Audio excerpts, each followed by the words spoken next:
Hello, today I'll walk you through the NetSuite agent connector, now with filtering available. First, you want to go to your import from. Next, you want to go to your NetSuite agent. And here you just want to copy and paste any URL from a standard or custom report, a saved search, or a dataset. You also want to make sure that your NetSuite agent is active. You can do so by going to the extension here. All right, it's good to go. Let's go to our NetSuite. I'm just going to grab a quick income statement.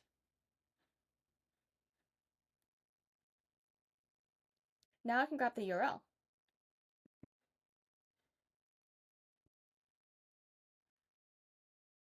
Here I can adjust any of my filtering settings.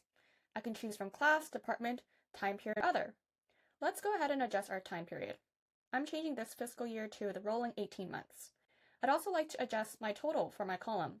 Instead of total, I'd like to have my accounting period. Once you're happy with this, go ahead and click import.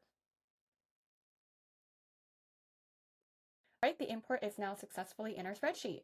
What's important to note is that you do need to make sure that you have an active session of your NetSuite if you're doing any fresh imports or doing a refresh. I hope that helps.